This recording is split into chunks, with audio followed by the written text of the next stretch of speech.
Stacy Lynn Chahorsky.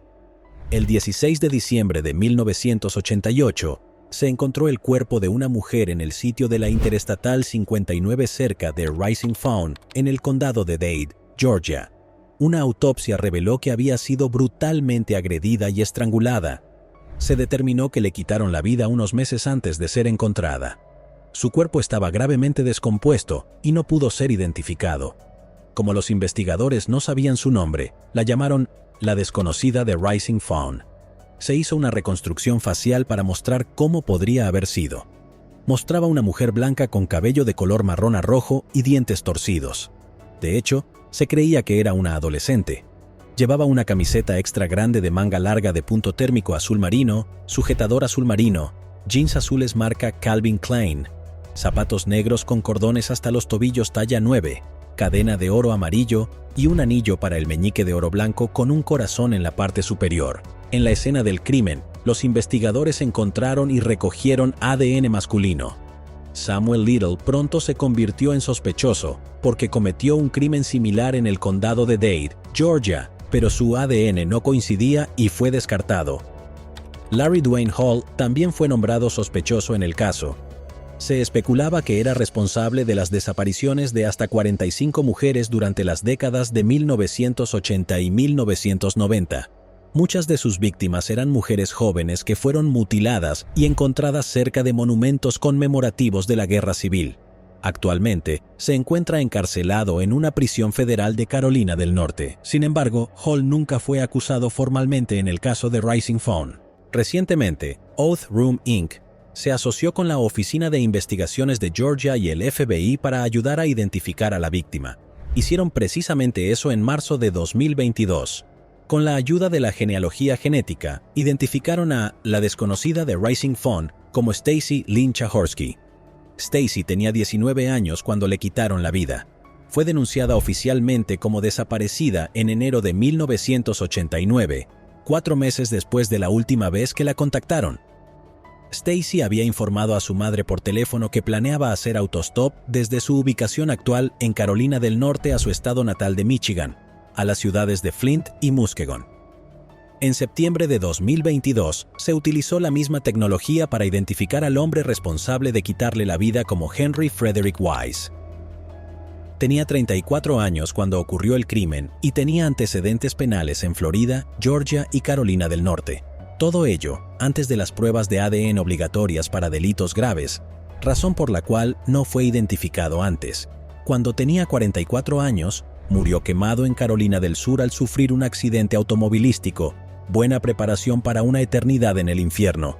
Wise era un conductor de vehículos de acrobacias, pero también trabajaba como camionero para Western Carolina Trucking Company. Rutinariamente tomaba una ruta a través de Chattanooga, Birmingham y Nashville.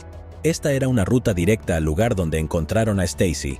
Mary Beth Smith, madre de Stacy Chahorsky, expresó su gratitud al FBI, al agente especial Adam Jones por su incesante seguimiento del caso y a la artista forense del FBI, Marla Lawson, por su trabajo en el dibujo compuesto y la representación en arcilla. También agradeció al sheriff del condado de Dade, Ray Cross, y a todas las personas en el condado de Dade que cuidaron de Stacy cuando la llevaron a su casa en Norton Shores, Michigan. Por supuesto, también al Departamento de Policía de Norton Shores, por nunca darse por vencido en encontrarla. James Tappan Hall.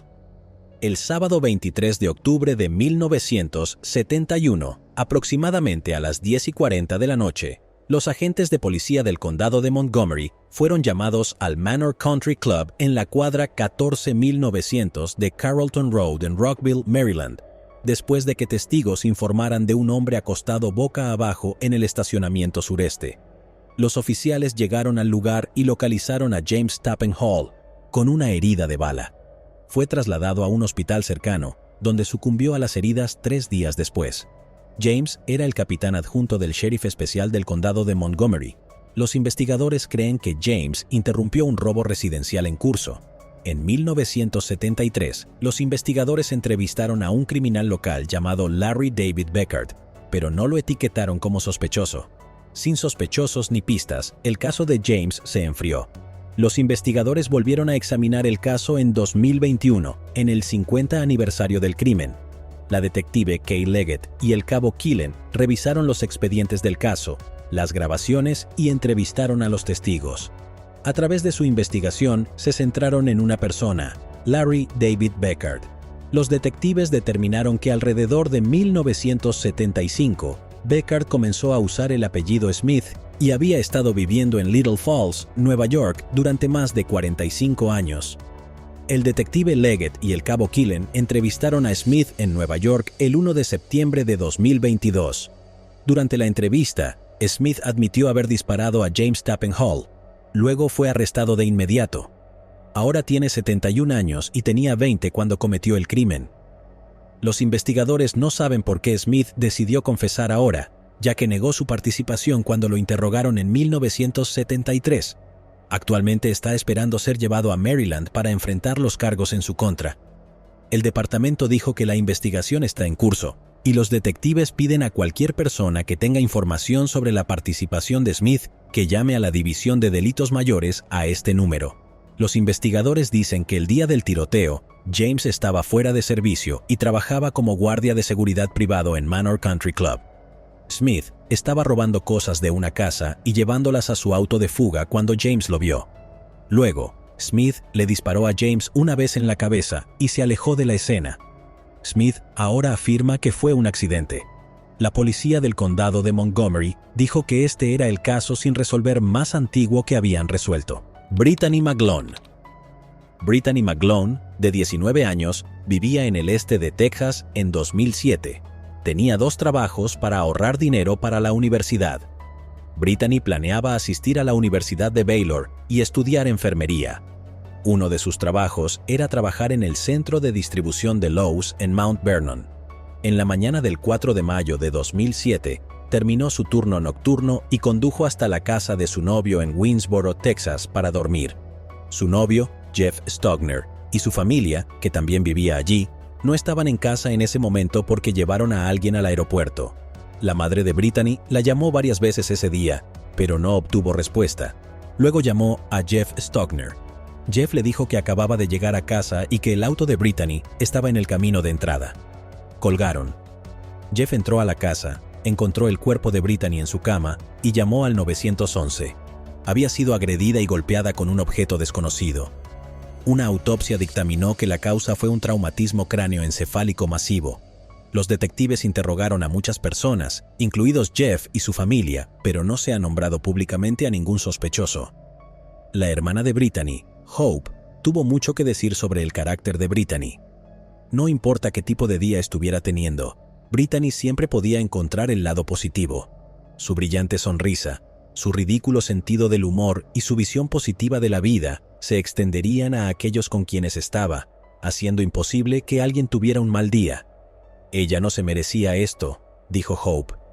Ella era una persona inocente y pura que nunca hizo nada malo, nunca se metió en problemas. Ella siempre vio lo bueno en las personas y simplemente amaba la vida.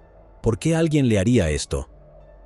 Hope ha dicho públicamente que su familia tiene sus teorías sobre quién le quitó la vida a Brittany, pero permanece abierta a todas y cada una de las posibilidades. Entre las posibilidades se encuentra un hombre conocido por la familia de Jeff Stogner, que fue interrogado al principio de la investigación.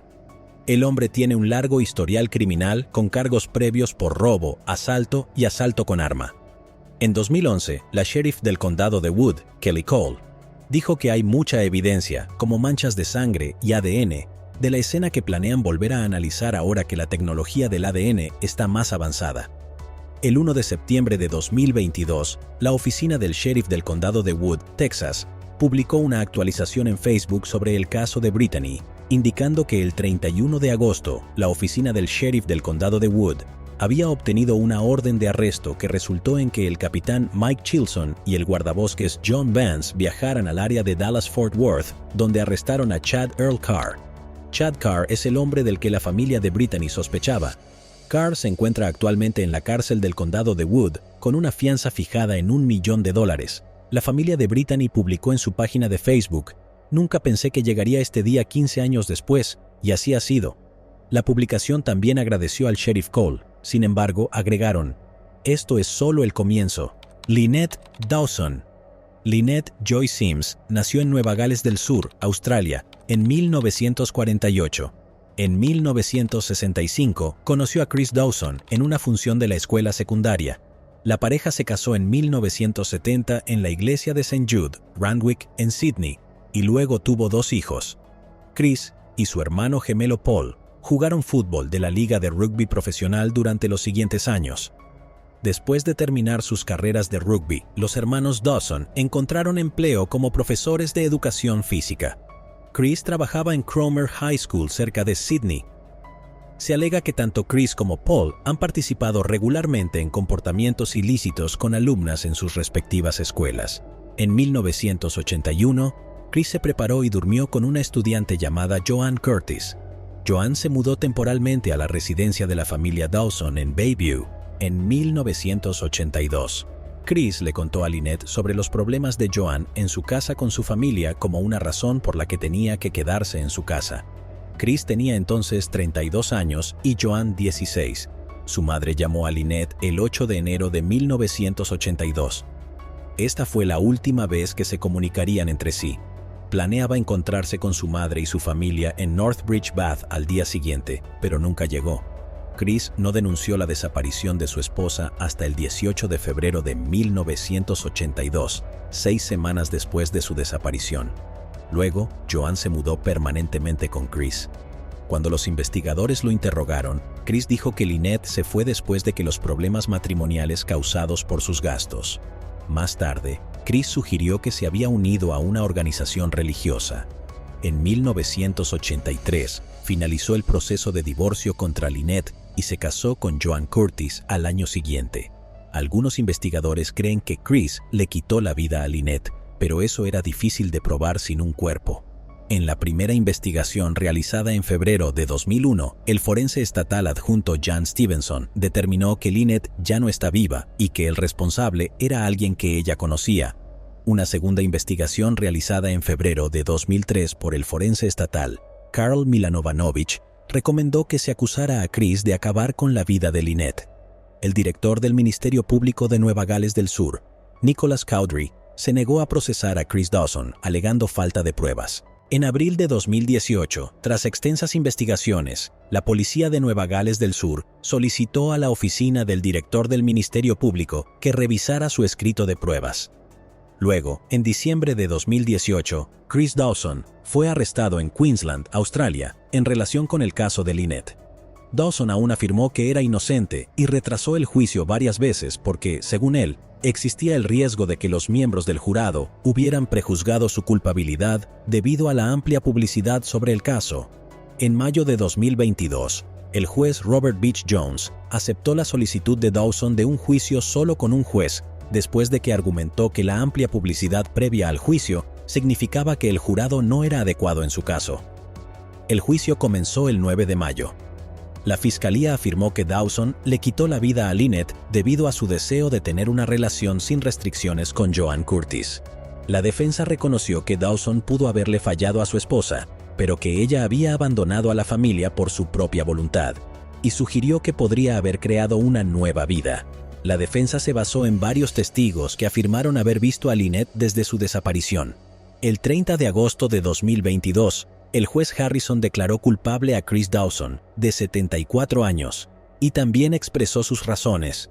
Descubrió que Dawson había mentido en varias ocasiones, incluso sobre su relación con Joanne, sobre su deseo de reanudar una relación con su esposa y sobre recibir llamadas telefónicas de Lynette después de su desaparición. El juez Harris rechazó los supuestos avistamientos de Lynette por considerarlos totalmente poco fiables y encontró que había un conjunto de pruebas muy convincente para rechazar la hipótesis de que Lynette Dawson abandonó a su familia. Estaba convencido más allá de toda duda razonable de que Lynette Dawson ya no estaba viva como resultado de un acto consciente y voluntario de Chris Dawson. Dusty Shock. El cuerpo de una mujer fue encontrado el 4 de mayo de 2006 cerca de una parada de camiones en Mount Airy, Maryland. Rápidamente fue identificada como Dusty Shock, de 24 años. Dusty nació y creció en Tucson, Arizona. En ese momento tenía un hijo de 4 años. Las autoridades dicen que la habían golpeado y apuñalado numerosas veces. La persona que le quitó la vida dejó su ADN. Recientemente, Los investigadores se asociaron con una empresa de genealogía genética forense, con sede en California, llamada Identifiers, para utilizar el ADN recopilado en 2006 para identificar al culpable. En agosto de 2022, fue identificado como Gary Dean Artman. Si te suena el nombre o la cara de este imbécil, es porque hablé de él en un vídeo reciente, ya que es el responsable de quitarle la vida también a Sharon Hammack. Fue arrestado en Mississippi el 16 de agosto de 2022. Artman es nativo de Florida. La madre de Dusty, Lori, dijo que se siente aliviada de que alguien haya sido arrestado, especialmente después de casi 2 décadas. Está fuera de las calles y no puede lastimar a nadie más. No trae de vuelta a Dusty, pero darle justicia. Eso es todo lo que esta familia necesita. La madre tiene un mensaje para las personas cuyos casos no están resueltos. Yo diría que no pierdas la esperanza. Oren todos los días por la justicia, ya sea espiritual o físico. Sucederá. El hijo de Dusty tiene ahora 20 años y tiene un hijo propio. Ella habría sido abuela, Nancy Anderson. Nancy Elaine Anderson, de 19 años, vivía en Michigan en 1971. Ella acababa de graduarse de la escuela secundaria. Nancy era una de 10 hijos. En el otoño de 1971, Nancy se mudó a Waikiki en el condado de Honolulu, Hawái. Consiguió un trabajo en un McDonald's local y encontró un apartamento donde vivía con su compañera de cuarto, Jody Spooner. A última hora de la tarde del 7 de enero de 1972, Jody Spooner llamó al 911 para informar que había encontrado el cuerpo sin vida de Nancy en su baño. Al principio, Jody creyó que su compañera de cuarto se quitó la vida, pero los investigadores descubrieron que Nancy había sido apuñalada mortalmente por otra persona. La autopsia revelaría más tarde que Nancy había sido apuñalada 63 veces. Los investigadores encontraron sangre en la escena del crimen en 2 toallas que pertenecían a un hombre. Teorizaron que el culpable se cortó accidentalmente durante el ataque. Jody Spooner ayudó a la policía a crear una cronología de los acontecimientos que condujeron al crimen. Jody les habló de 2 vendedores de cubiertos que estaban en su apartamento entre la 1:30 y la 1:45 de la tarde. Jody dice que después de que se fueron, ella fue a tomar una siesta a su habitación. Se despertó a las 5:15 de la tarde escuchando el agua corriendo en el baño de Nancy. Cuando fue a echar un vistazo, descubrió el cuerpo de Nancy y llamó a la policía. Las primeras unidades acudieron a las 5:29 de la tarde. La policía interrogó a los 2 vendedores puerta a puerta, pero descubrió que no eran sospechosos viables. Después de que se fueron, Nancy fue a un banco cercano de Hawái para abrir una cuenta. El cajero del banco estimó que Nancy estaba en el banco entre las 2:15 y las 3 de la tarde. En base al tiempo que le tomaría a Nancy caminar a casa desde el banco, la policía estimó que le quitaron la vida entre las 3:10 y las 5:15 de la tarde. Las huellas dactilares no coincidían con las de la escena del crimen y ambos pasaron las pruebas del polígrafo. Posteriormente fueron descartados como sospechosos. Jody Spooner describió a Nancy como demasiado amigable con los extraños y una persona que hablaba con cualquiera en la calle sin tener en cuenta su seguridad personal. El novio de Jody, Kim Weaver, dijo que Nancy se asociaba con hombres que él solo conocía por su apodo: Reno Nevada, el vaquero, el francés y el tipo de Detroit. El hombre conocido como Reno Nevada fue identificado como William Manor. William dijo que salió con Nancy, pero que no había estado en su apartamento. Dijo que conoció a Nancy e hizo planes con ella a través de encuentros aparentemente frecuentes pero casuales en la playa. William también afirmó haber visto a Nancy saliendo con otros hombres, pero no sabía ninguno de sus nombres. Manor describió a Nancy como una chica muy agradable con personalidad, pero sintió que podría haber sido un poco menos amigable con los extraños. Un amigo de Jody Spooner le dijo a la policía que Nancy traía a casa chicos de aspecto extraño y salía con varios hombres diferentes. Las entrevistas, las pruebas del detector de mentiras e incluso las pruebas de ADN realizadas a lo largo de décadas en las que participaron muchos de los amigos, compañeros de trabajo, socios y compañeros de cuarto de Nancy en Hawái arrojaron poco valor. Más específicamente, estos esfuerzos no lograron dar con un sospechoso viable. En 2018, los investigadores comenzaron a trabajar con Parabon Nanolabs para ayudar a resolver el caso, identificando al perpetrador. Parabon pudo crear esta imagen del sospechoso usando su ADN que se encontró en las toallas dentro del apartamento de Nancy en 1972. Luego, más recientemente, el ADN del hombre desconocido se envió a bases de datos públicas de ADN. Utilizando genealogía genética, llevó a los investigadores a Tudor Chirilla Jr., de 77 años. Fue detenido en su casa en Reno, Nevada, el 13 de septiembre de 2022. Chirilla intentó quitarse la vida después de ser arrestado, pero fracasó. Los investigadores descubrieron que era asistente graduado en la Universidad de Hawái en 1971. Después de dejar Hawái, Chirilla supuestamente fue a la Facultad de Derecho, se graduó y trabajó como fiscal general adjunto en Nevada.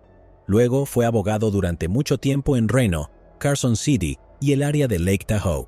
Se postuló para las elecciones a la Corte Suprema de Nevada en 1994. Chirilla perdió esa elección. El hermano de Nancy, Jack Anderson, dijo lo siguiente después del arresto. Ella era una parte integral de nuestra familia, y cuando le quitaron la vida, dejó un vacío en nuestros corazones y en nuestra familia. Chirilla se encuentra actualmente bajo custodia en Reno, y aún no se ha declarado culpable. Laura Ann Huizar. Laura Ann Huizar, de 11 años, vivía en Fort Pierce, Florida, en 1983. La tarde del sábado 5 de noviembre pasó la noche en casa de su amiga. Al día siguiente decidió caminar a casa. Se detuvo en una gasolinera en el camino y aparentemente desapareció en el aire después de salir del edificio. El padre de Laura Ann denunció su desaparición cuando ella no regresó a casa como estaba previsto. Sin embargo, en ese momento, las autoridades no tomaron en serio las denuncias de adolescentes desaparecidos hasta que llevaban desaparecidos un periodo de tiempo más largo. 3 días después, las autoridades de la oficina del sheriff del condado de St. Lucie recibieron informes de que se encontró el cuerpo de una niña en una zanja de drenaje que se estimaba a 600 yardas de la gasolinera, donde Laura Ann fue vista por última vez. El diputado del condado de St. Lucie, James Howard Harrison, fue el primer agente de la ley en llegar al lugar. Más tarde se supo que él también fue la última persona que vio a Laura Ann con vida.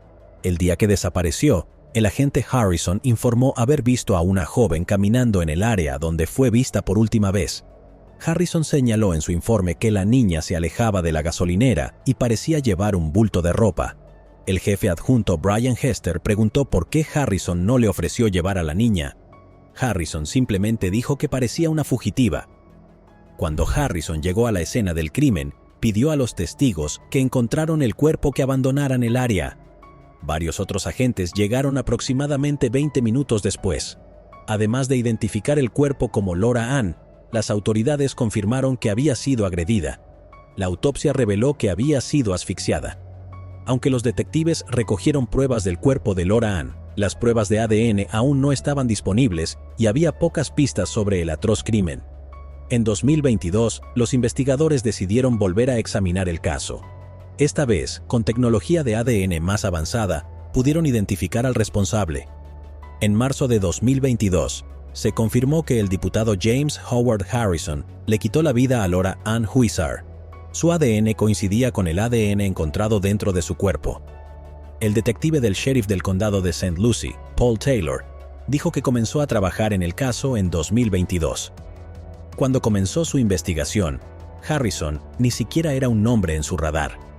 Sin embargo, a medida que profundizaba en la evidencia, se dio cuenta de que Harrison tenía un pasado problemático y una reputación inquietante de atacar a chicas jóvenes. Además de trabajar para la oficina del sheriff del condado de St. Lucie, Harrison fue predicador en la iglesia bautista Bethel de Fort Pierce. Aproximadamente 5 meses después de que le quitaran la vida a Laura Ann, Harrison fue acusado de abuso por parte de miembros de la iglesia. Harrison se dio cuenta de que las acusaciones podrían costarle su trabajo en la oficina del sheriff. En un esfuerzo por ahorrar su trabajo, fue directamente a la casa del jefe adjunto para explicar la situación. Aunque trajo a su esposa y negó las acusaciones, el jefe le dijo a Harrison que se fuera e inmediatamente se comunicó con el sheriff Lanny Norvell sobre las acusaciones y le dijo que quería que despidieran a Harrison. El actual sheriff de St. Lucie, Ken Mascara, dijo que recuerda haber trabajado con Harrison en la década de 1980.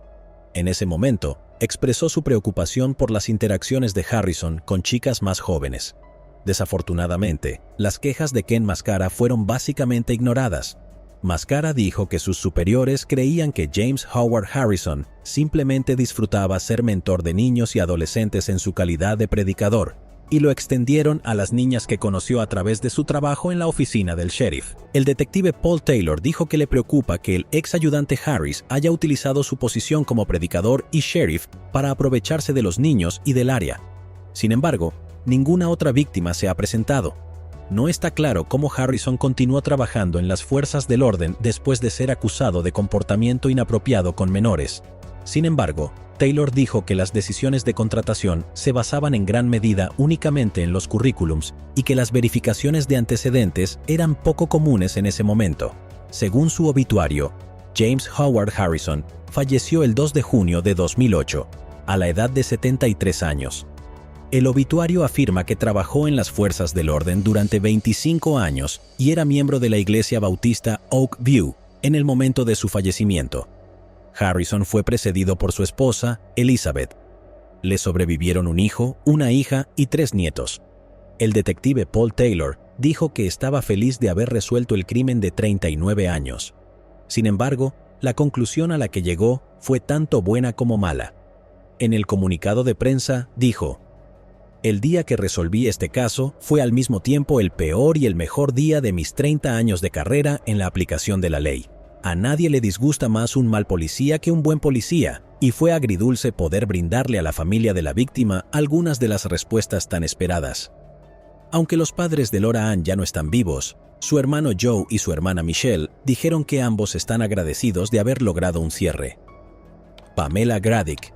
El 4 de septiembre de 2012, aproximadamente a las 5:35 de la tarde, agentes del Departamento de Policía de Yonkers respondieron a una llamada al 911 sobre el hallazgo de un paquete sospechoso en el bosque.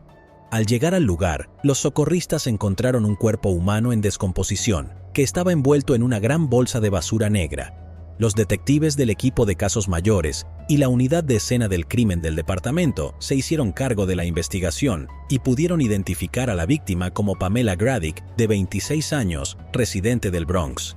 Las investigaciones determinaron que a Pamela le habían disparado 2 veces en la cabeza en un lugar a las afueras de Yonkers y la habían arrojado al bosque en un intento de ocultar el crimen. La policía identificó desde el principio a Wanda Vigía como una persona de interés. Era novia de Pamela y vivían en el mismo departamento.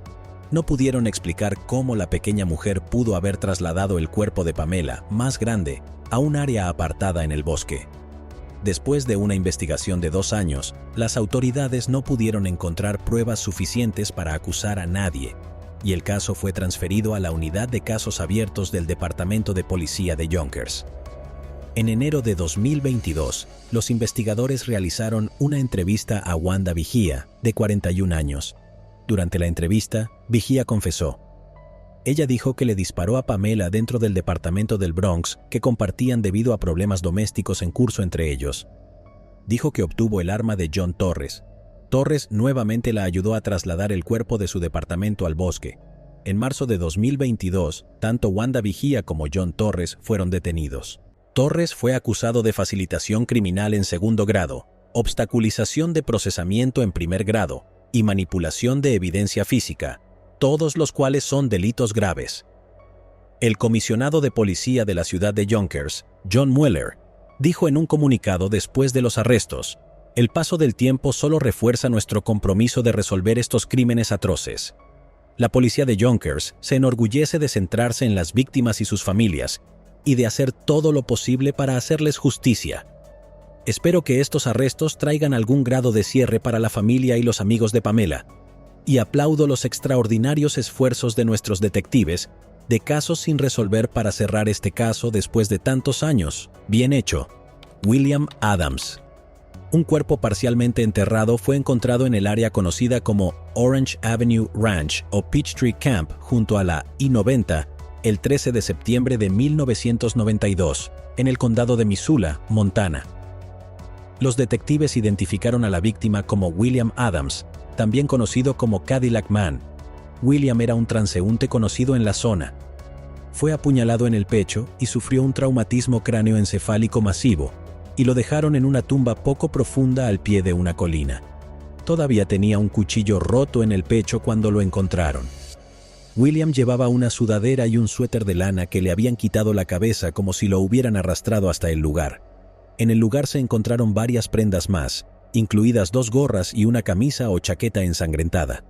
Los detectives en ese momento creyeron que el sospechoso se cortó la mano y usó la ropa encontrada en el lugar para detener la hemorragia. Estos elementos se recolectaron para usarlos cuando la tecnología del ADN fuera más avanzada. Ese momento llegó en 2022. A través de pruebas de ADN recientes, esa evidencia de sangre llevó a los detectives a un sospechoso identificado como Leonard Owen, también conocido como 8-Ball. Owen también era un hombre transitorio con un extenso historial criminal que incluía crímenes violentos. Desde entonces falleció. Con la cooperación de su familia inmediata y una organización llamada Season of Justice, los detectives hicieron una identificación positiva. El sheriff del condado de Missoula, T.J. McDermott, estableció la unidad de casos sin resolver en enero de 2019 y dice que ha tenido éxito en resolver casos sin resolver para la oficina del sheriff del condado de Missoula y múltiples jurisdicciones policiales en Montana. Nuestra unidad de casos sin resolver ha demostrado ser invaluable, afirmó el sheriff T.J. McDermott. Muchos aprecian su dedicación y perseverancia para buscar la verdad y cerrar estos casos, incluidas las fuerzas del orden, pasadas y presentes, y los familiares que experimentaron el cierre.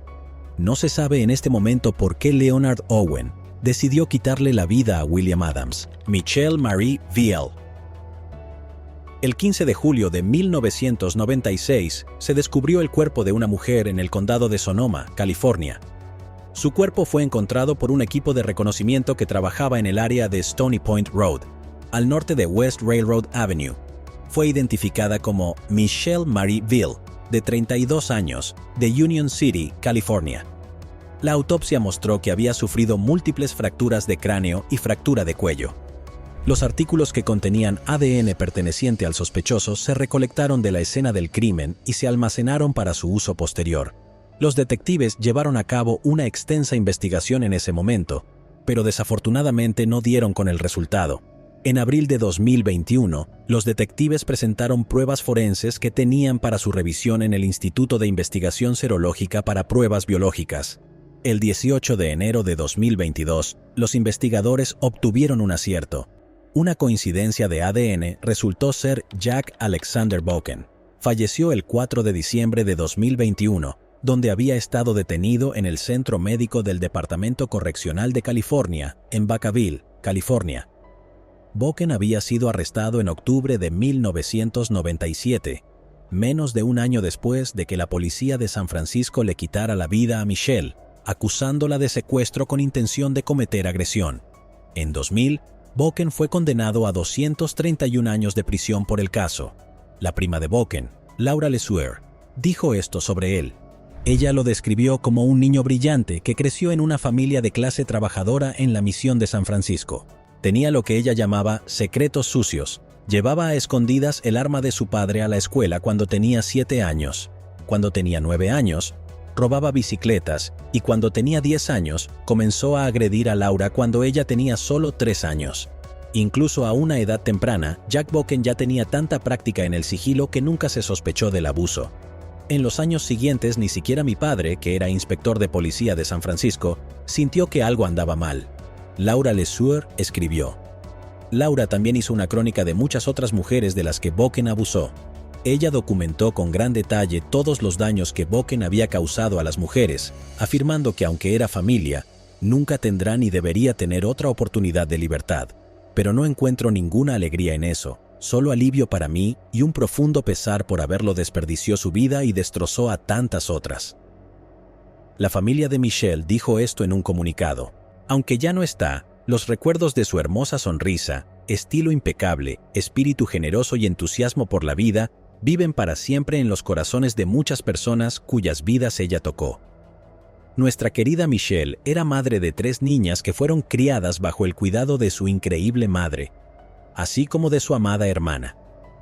Aunque sus luchas la hicieron particularmente vulnerable a veces, La fortaleza de Michelle es lo que la mantuvo perseverante a través de muchas adversidades para hacer lo mejor que podía por sus seres queridos. El espíritu tenaz de Michelle sigue vivo en sus hijas, quienes hoy llevan una vida feliz y saludable y crían a sus hijos para que la recuerden como la hermosa abuela a quien todos desearíamos haber conocido, Kathleen Krauzeneck. Kathleen Krauzeneck, de 29 años, vivía en Brighton, Nueva York, en 1982 con su marido James y su hija de 3 años. El 19 de febrero de 1982, agentes del Departamento de Policía de Brighton respondieron a una llamada al 911 en una casa ubicada en Del Río Drive. La llamada la hizo el vecino de Krauzeneck. James llegó a la casa del hombre con una expresión de terror en su rostro, alegando que alguien le quitó la vida a Kathy. Al entrar a su casa, la policía localizó el cuerpo sin vida de Kathy en la cama que compartía con su esposo. Le clavaron un hacha en la cabeza, parecía como si le hubieran quitado la vida mientras dormía. James dijo a los investigadores que dejó a Kathy y su hija a las 6:30 de la mañana y condujo hasta Eastman Kodak, donde trabajaba como economista. Dijo que cuando llegó a casa después del trabajo, encontró el cuerpo de Kathy en su cama y la casa en desorden. Luego se acercó al vecino y le pidió que llamara al 911. Los investigadores observaron de cerca el hacha que se utilizó para cometer el crimen. El mango estaba limpio de huellas dactilares. A pesar de que algunos investigadores creían que James Krauzeneck era el responsable, nada concreto lo vinculaba con el crimen, y el caso quedó sin resolver durante años. En un momento, Ed Larrabee confesó mientras estaba en prisión haberle quitado la vida a Kathy. Los detectives consideraron a Larrabee un confesor en serie. Sus afirmaciones no coincidían con ninguna de las pruebas y fue descartado como sospechoso. El caso se reabrió en 2015, después de que funcionarios de la Fiscalía de Distrito del Condado de Monroe revisaran el caso con el Departamento de Policía de Brighton y el FBI. El Laboratorio Criminalístico del Condado y el renombrado médico forense, Dr. Michael Boden, también ayudaron en la investigación. Luego, en noviembre de 2019, James Krauzeneck fue arrestado por agentes del Departamento de Policía de Brighton y acusado de quitarle la vida a Kathy. Se declaró inocente y fue puesto en libertad tras pagar una fianza de $100,000. El jefe de policía de Brighton, David Calaldi, dijo que después de miles de horas de investigación, los detectives no encontraron evidencia de que hubiera alguien más en la casa además de James y la hija de la pareja. Ninguna otra evidencia física en la escena, incluido el ADN, apunta a nadie excepto a James Krauzeneck Jr., dijo Cataldi al anunciar el arresto de James. Lo que no encontramos fue ninguna evidencia que apunte a alguien más que estuviera en esa casa. No hay ningún hombre del saco ahí fuera. No hubo ninguna persona ajena a la casa durante la comisión de ese crimen, añadió.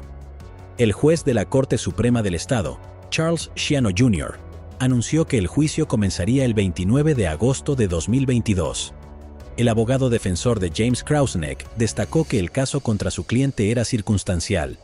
Los fiscales argumentaron que Krauzeneck debería ser declarado culpable porque ninguna otra persona podría haber cometido el crimen. El Dr. Boden dijo que en su opinión, la vida de Kathy fue arrebatada entre las 9 de la noche anterior y las 4 de la mañana, horas antes de que Krauzeneck se fuera a trabajar. Los abogados también se centraron en la teoría de que Krauzeneck decidió acabar con la vida de Kathy después de que ella descubrió que él había mentido sobre sus antecedentes. Comenzó a trabajar en Eastman Kodak con el pretexto de que tenía un doctorado, aunque los investigadores descubrieron más tarde que no había obtenido su doctorado. Los fiscales también dijeron que la escena del crimen fue preparada para que pareciera un robo y que las pruebas, incluido el mango del hacha, habían sido limpiadas de huellas dactilares. El 26 de septiembre de 2022, James Krauzeneck, de 70 años, fue declarado culpable de quitarle la vida a su esposa.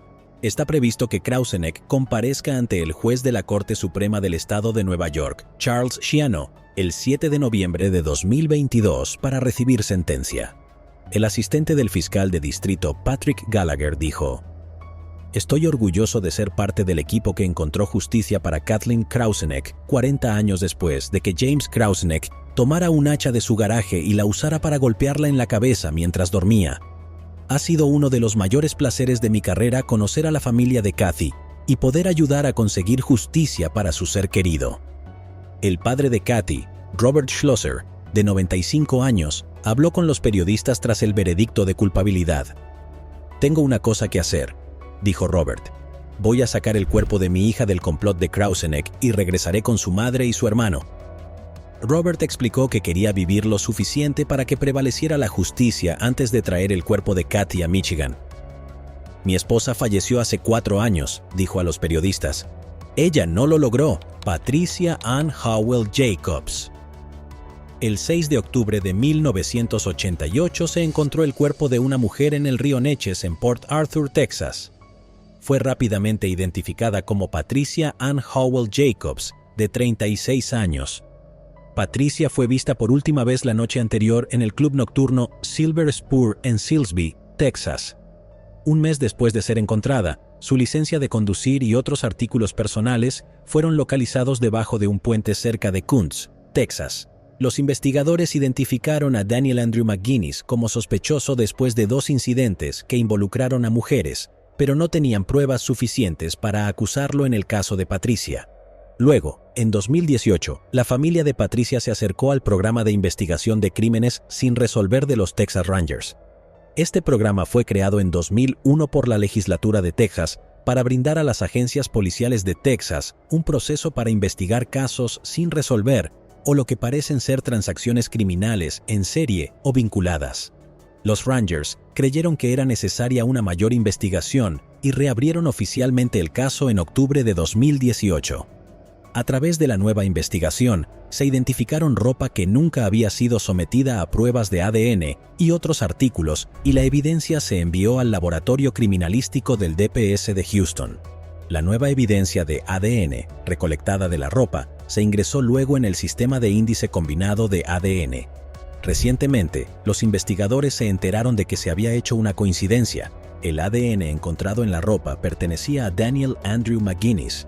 Después de una entrevista y la confirmación de la evidencia de ADN, fue arrestado y acusado en el condado de Jefferson, Texas. Su juicio tuvo lugar en septiembre de 2022. El 20 de septiembre se declaró culpable.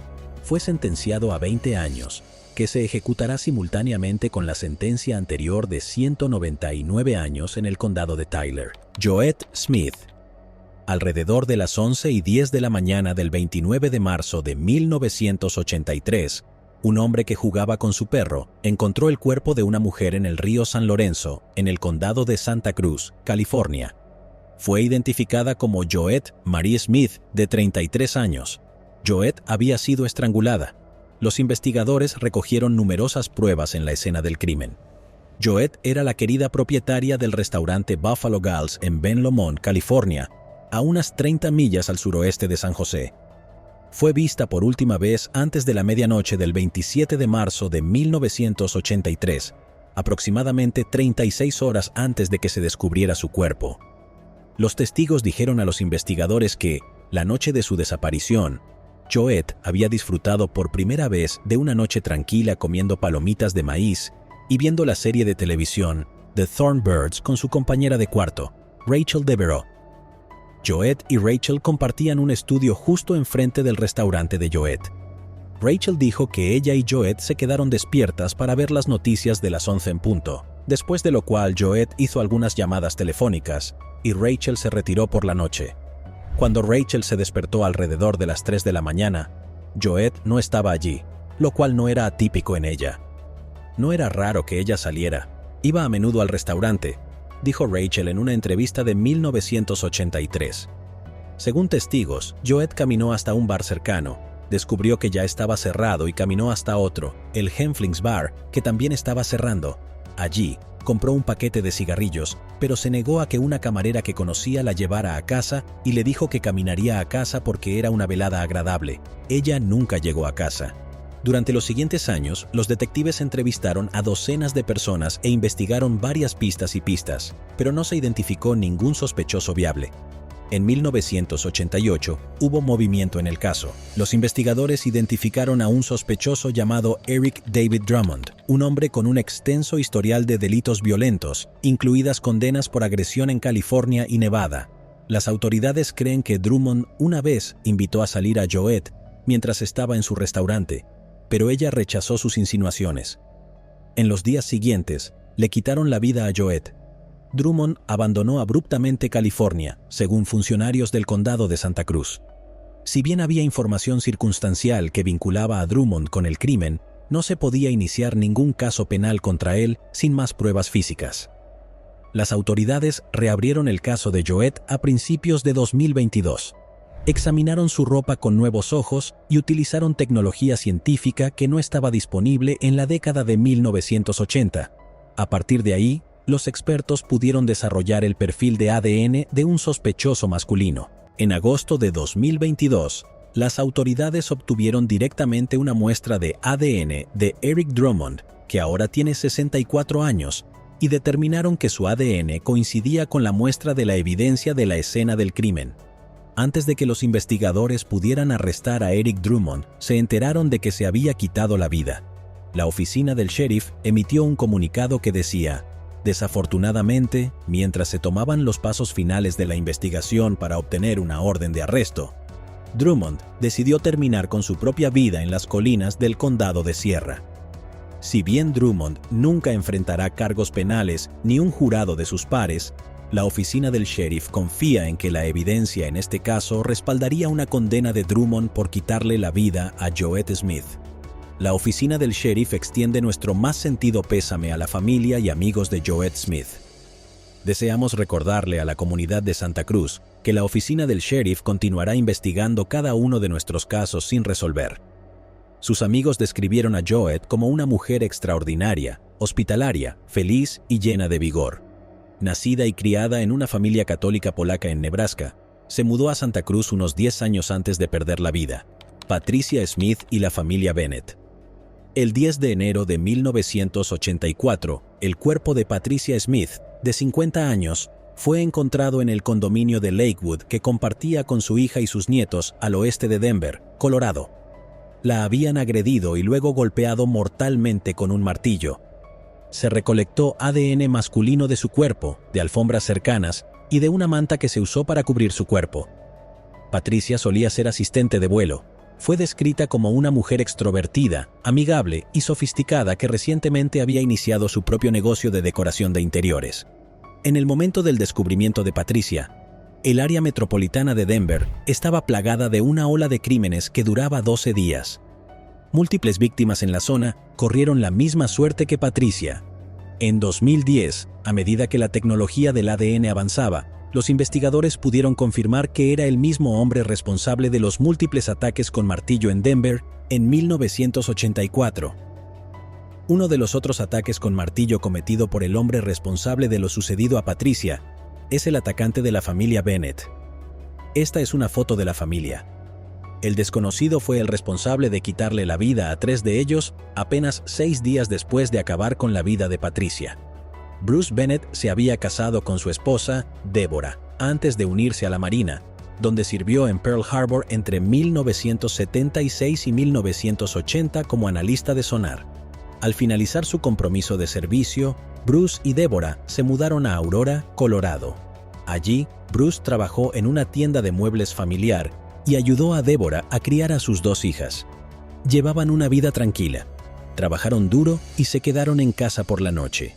Bruce se matriculó en una universidad local, donde se capacitó para ser controlador de tráfico aéreo con miras a conseguir un trabajo en un aeropuerto de la zona. Estos sueños llegaron a un final devastador el 15 de enero de 1984, entre la medianoche y las 6 de la mañana, cuando un intruso entró en la casa de los Bennett. Los investigadores creen que Bruce se enfrentó al atacante en las escaleras. Más tarde se encontraron cortes profundos en sus brazos y cuerpo, y se encontró sangre arriba y abajo de las escaleras. A la mañana siguiente, el cuerpo de Deborah fue descubierto en su dormitorio, mientras que Melissa, de 7 años, fue encontrada en su cama. La pequeña hija, Vanessa, que entonces tenía 3 años, estaba en la cama cuando su abuela llegó a la casa y descubrió la matanza. Ella sobrevivió al ataque, a pesar de sufrir fracturas en la mandíbula y la pelvis, entre otras heridas horribles. Más de 500 personas fueron interrogadas durante esta fase inicial de la investigación, y aunque no se realizaron arrestos, los detectives nunca dejaron de buscar al responsable. 6 años después de que la tecnología de ADN vinculó el caso de Patricia con la familia Bennett en 2016, Los investigadores utilizaron fenotipado de ADN procesado por edad, una técnica desarrollada por Parabon Nanolabs y denominada Snapshot, para intentar hacer avanzar la investigación. El resultado fue un par de imágenes, una de la imagen de un posible sospechoso en ese momento y una segunda que se aproximaba a su apariencia en 2016, después de que la ráfaga de actividad provocada por las imágenes de Snapshot se calmó. Los Bennett y Patricia se desaparecieron de los titulares de nuevo. Luego, en agosto de 2018, los investigadores anunciaron que habían capturado al hombre responsable de todos los ataques con martillo, cuando su ADN obtuvo un resultado en el sistema de índice combinado de ADN. El hombre es Alex Ewing. En 2018 ya estaba tras las rejas por golpear brutalmente a una pareja en Nevada con el mango de un hacha. En agosto de 2021, un jurado del Tribunal de Distrito del Condado de Arapahoe declaró a Ewing culpable de quitarle la vida a Bruce, Deborah y Melissa Bennett. He visto toda clase de maldad y maldad. Nada se compara con el nivel de depravación que muestran sus acciones en este caso, dijo el juez Darren Bale en la sentencia de Ewing. No hay castigo que sea demasiado duro para ti. Haré todo lo que esté en mi poder para asegurarme de que nunca más respires libremente, añadió. Fue sentenciado a cadena perpetua con posibilidad de libertad condicional después de 20 años por cada delito que se cumplirá consecutivamente a su pena de prisión en Nevada. El caso de Patricia resultó ser más difícil. En octubre de 2021, un juez del Tribunal del Condado de Jefferson declaró el juicio nulo después de aceptar una solicitud de la defensa para que Ewing se sometiera a una evaluación de competencia. Pasó esa prueba, lo que llevó al inicio de un segundo juicio que concluyó en abril de 2022 con un veredicto de culpabilidad. Posteriormente, el fiscal del primer distrito judicial, Alex King, cuya oficina procesó a Ewing, emitió la siguiente declaración. Realmente apreciamos el servicio del jurado en este difícil caso, y nuestros pensamientos están con la familia de Patricia Smith, mientras ven justicia por su horrible fallecimiento hace más de 3 décadas.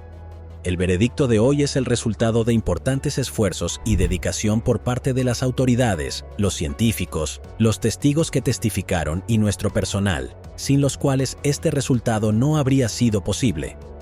El 12 de abril de 2022, Alex Ewing fue sentenciado a otra cadena perpetua por lo que le hizo a Patricia Smith. La hija de Patricia, Cherry Letton, dijo esto. No fue un humano el que le quitó la vida a mi madre. Era un monstruo malvado que no merece caminar por esta tierra. No se espera que Ewing sea juzgado por otros ataques que se sospecha que llevó a cabo en el área de Denver aproximadamente al mismo tiempo. Uno de esos incidentes fue un allanamiento de morada el 4 de enero de 1984, durante el cual un hombre golpeó con un martillo a una pareja que dormía. Poco después de que Alex Ewing quitara la vida a la familia Bennett, las autoridades lo arrestaron en Kingman, Arizona, por irrumpir en la casa de un hombre y golpearlo con una losa de concreto. Debido al hacinamiento en Arizona, Ewing estuvo recluido en un centro de detención en Utah antes de su juicio. En agosto de 1984, Ewing se dirigía de regreso a Arizona cuando los agentes que lo transportaban se detuvieron en Henderson, Nevada, para ir al baño y escapó. Esa misma noche, Ewing irrumpió en otra casa en Nevada y golpeó a una pareja con el mango de un hacha, casi acabando con sus vidas. Fue arrestado 2 días después y pasó las siguientes 3 décadas en el sistema penitenciario de Nevada antes de que el ADN lo conectara con los otros crímenes en 2018. Patricia Skipple. Los restos de una mujer fueron encontrados al costado de la ruta 152 del estado de California en el área de Gilroy, a unas 80 millas al sureste de San Francisco, en junio de 1993, en una zona conocida como Paso Pacheco. El cuerpo de la mujer estaba vestido con ropa azul y no pudo ser identificada. Los detectives de casos sin resolver se refirieron a Jane Doe como Blue Pacheco. En 2006, Keith Hunter Jefferson presentó una carta a la oficina del fiscal de distrito del condado de Santa Clara, admitiendo haber agredido a una mujer desconocida en un desvío de tierra en la autopista 152 y luego haber acabado con su vida. Un año después, se declaró culpable. Los investigadores han confirmado que Jefferson se ha cobrado la vida de al menos 8 personas. Desafortunadamente, no pudo ayudar a los investigadores a identificar a Blue Pacheco. En 2019, los investigadores comenzaron a utilizar la genealogía genética en un intento de identificarla. se asociaron con un proyecto ADN desconocido sin fines de lucro. Luego, el 13 de abril de 2022, fue identificada como Patricia Schiphol. Sus familiares y amigos la conocían como Patsy. Patricia era madre y tenía aproximadamente 45 años cuando le quitaron la vida. En cuanto a Jefferson, cumple 4 cadenas perpetuas sin posibilidad de libertad condicional en Oregon. Dama del árbol de Navidad. El 18 de diciembre de 1996, poco después de las 9 de la mañana, los trabajadores del cementerio Pleasant Valley Memorial Park en Annandale, Virginia, descubrieron el cuerpo de una mujer. Fue encontrada cerca de la sección del cementerio donde están enterrados los niños. Luego, los trabajadores llamaron a la policía. Se descubrió que se puso una bolsa en la cabeza y la aseguró con cinta adhesiva. Llevaba una camisa roja, un suéter, pantalones azules y una chaqueta de Eddie Bauer. Junto a ella se encontraron un árbol de Navidad de 8 pulgadas y su mochila. También se descubrió que estaba escuchando una cinta de casete, usando un reproductor de cintas y auriculares. Se encontraron 2 notas, una de las cuales decía: «Ahora me acuesto para dormir, y pronto iré a la deriva hacia las profundidades eternas. Y aunque muera y no despierte, el sueño será más dulce que esta vida que abandono». El segundo mensaje decía: «Fallecido por sus propias manos, prefiere no realizar autopsia. Por favor, ordene la cremación con los fondos proporcionados. Gracias, fulano de tal». Junto a ella se encontraron 2 billetes de $50. Uno de los billetes era para el cementerio. La otra factura era para el forense. Las autoridades determinaron que realmente ella sí se quitó la vida por asfixia, pero no lograron identificarla. La mujer desconocida fue apodada la Dama del Árbol de Navidad. Se informó que era una mujer caucásica, medía alrededor de 5 pies y tenía entre 50 y 70 años. Con la esperanza de encontrar una coincidencia, las autoridades examinaron muchos casos cercanos que involucraban a personas desaparecidas, pero fracasaron. En 2000 se publicó un boceto con cuello de la Dama del Árbol de Navidad. Desafortunadamente, nadie que la conociera se presentó y permanecería sin identificar durante muchos años más. Luego, en 2022, los investigadores se asociaron con Othram Inc., un laboratorio de Texas, para ayudar a identificar a la mujer. En enero realizaron pruebas utilizando ADN. Las pruebas fueron posibles gracias a donaciones. En mayo de 2022, Othram descubrió que un hombre, David Meyer, podría ser el hermano de la Dama del Árbol de Navidad.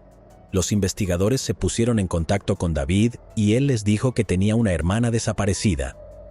Después de que David miró el dibujo de la Dama del Árbol de Navidad, no pudo decir si era su hermana o no, porque la última vez que la vio fue hace décadas. Luego, los detectives acudieron a su otra hermana, Chloe. Chloe dijo que definitivamente era su hermana.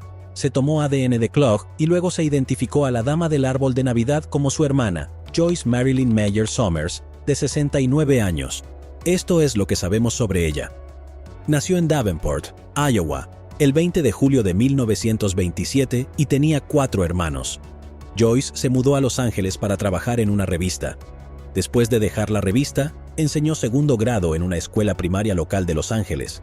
En la década de 1960, Joyce y su madre tuvieron una discusión en la que ella sintió que su madre la estaba tratando terriblemente. Joyce luego se mudó a Seattle y se casó, pero luego se divorció en 1977. Luego se mudó a Tucson, Arizona, donde la visitaron sus hermanos. Esta fue la última vez que la vieron. Más tarde, sus hermanos contrataron a un investigador privado para localizarla, pero esto fracasó. A principios de la década de 1990, el hermano de Joyce viajó a Tucson en un intento de localizarla, solo para encontrar abandonada la caravana en la que había vivido. En él descubrió un libro, The Target Child, escrito por Joyce. En el libro, escribió sobre su supuesta educación abusiva. El mayor Ed O'Carroll dijo lo siguiente: después de décadas de preguntarse qué le había pasado a su ser querido, la familia de Joyce está en paz. Gracias al trabajo dedicado de varias generaciones de detectives del FCPD, Donantes Anónimos y Oath Room, nuestros detectives nunca dejaron de trabajar para Joyce y su familia. Los avances en tecnología seguirán ayudando a cerrar casos y proporcionar respuestas a las familias de las víctimas. Patrick Green y Brandon Vigil. Poco antes de las 6 de la mañana del 21 de enero de 2003, los agentes que respondieron a informes de disparos encontraron los cuerpos de 2 víctimas tendidos boca abajo junto a la carretera en la cuadra 2001 de Willow Glen Drive en Dehesa, California. A cada uno le habían disparado repetidamente. Fueron identificados como Patrick John Green, de 30 años, y Christopher Brandon Vigil, de 17 años. Los testigos dijeron a la policía que escucharon a alguien hablar y luego escucharon 5 o 6 disparos rápidos y un automóvil que se alejaba chirriando. Se necesitarían más de 19 años para que los investigadores localizaran al responsable. El 13 de abril de 2022, agentes del Grupo de Trabajo Regional contra Fugitivos arrestaron a Michael Romero de National City, California. Los funcionarios aún no han revelado qué llevó a los investigadores a identificar a Romero como el culpable. Las circunstancias y motivaciones del caso aún están bajo investigación. Romero fue ingresado en la cárcel central de San Diego. Deborah Ann Blomquist. El 26 de octubre de 1991, el cuerpo de una joven fue encontrado en una zona densamente boscosa en Barnegat, New Jersey. Una autopsia reveló que sufrió múltiples puñaladas y que había sido víctima de una agresión.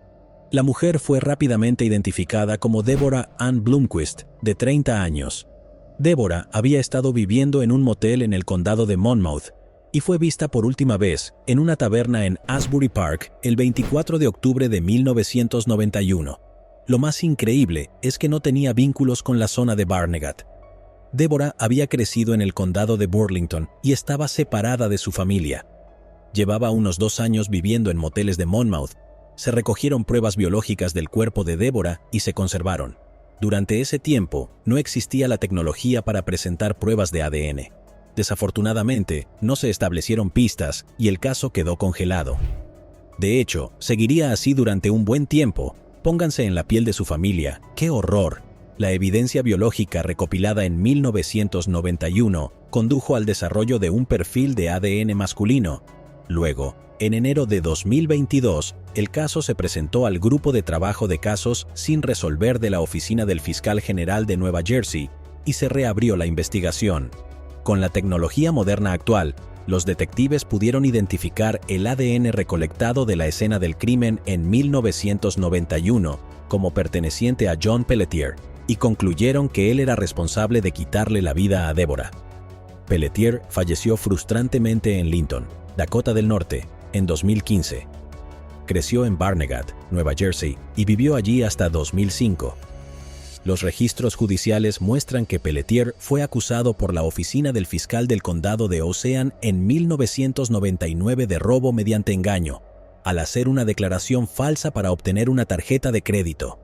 Se declaró culpable y fue puesto en libertad condicional. El fiscal Bradley Bilheimer dijo: "Después de más de 3 décadas, este horrible crimen, por fin, ha sido resuelto. Aunque Pelletier nunca enfrentó justicia por sus acciones en esta vida, esperamos que esta determinación concluyente traiga cierto nivel de paz y cierre a la familia de Debbie Ann Blomquist.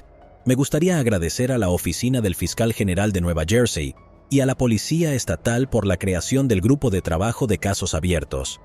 Los recursos disponibles a través del proceso de investigación colaborativa que proporciona el Grupo de Trabajo de Casos Abiertos nos permitieron resolver este crimen tan atroz". El jefe de policía del municipio de Barnegat, Keith Germain, y el detective del municipio de Barnegat, William Hetrick, merecen mucho crédito por nunca darse por vencidos en este caso. "Estoy agradecido por sus esfuerzos", afirmó Bilheimer. Llegados aquí, ¿acaso no has visto este otro crimen? Yo no me lo perdería, ¿eh?